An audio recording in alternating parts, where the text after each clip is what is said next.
Do you keep on regretting decisions you make? Do you keep feeling as though you should have had the other one? You should have chosen the one you didn't take. That is fairly common.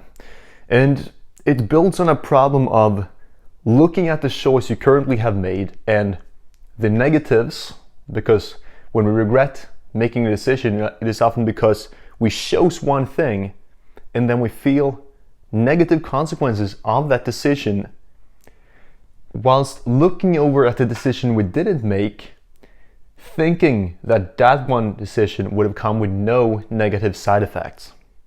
That's kind of the fallacy, the grass is greener on the other side in decision-making fallacy, which I coined now. We tend to overanalyze the one we made and look at it with the negative glasses on, and looking at the other one and assuming that just because we had the negatives in this decision that we chose, that other one would have been all positive across the board.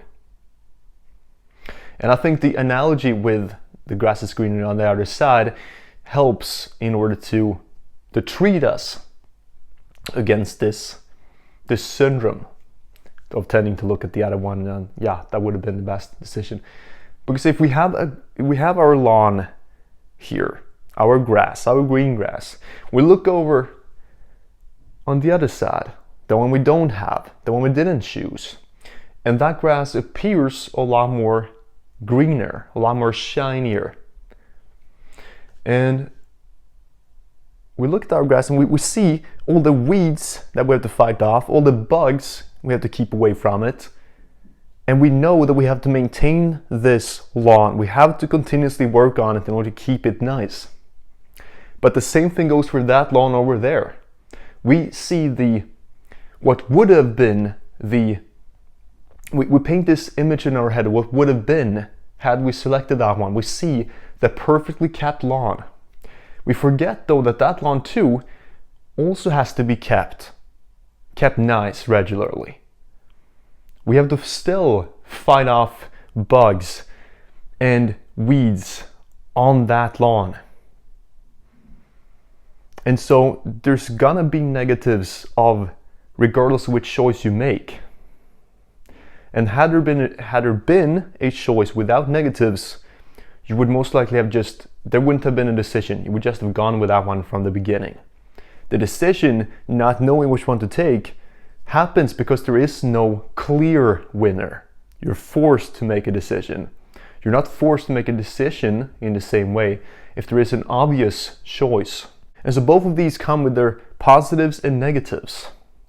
I think it is Tim Ferriss that says that there are no solutions, only trade-offs. And regardless of which grass you choose, there's going to be trade-offs that you have to make.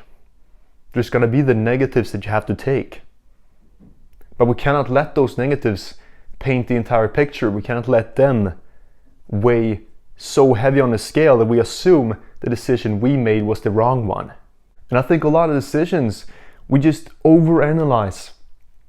And then because we overanalyze them, because we spend so much brain energy thinking about this, talking to other people about it, when we make the decision and we feel the negative consequences, we tend to regret it so much. But it's a decision that has been made. We can learn from it and say, okay, if I have to make a similar decision in the future, I might make a different one. But I've already made my choice. I can't go back in time. I cannot find a time machine and change my choice. I can only update my beliefs, my knowledge base, and make a better decision next time.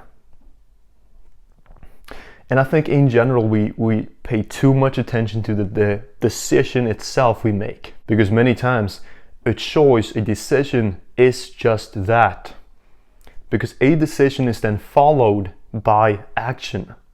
And it is many times not the decision itself that matters, but the actions that follow from that decision.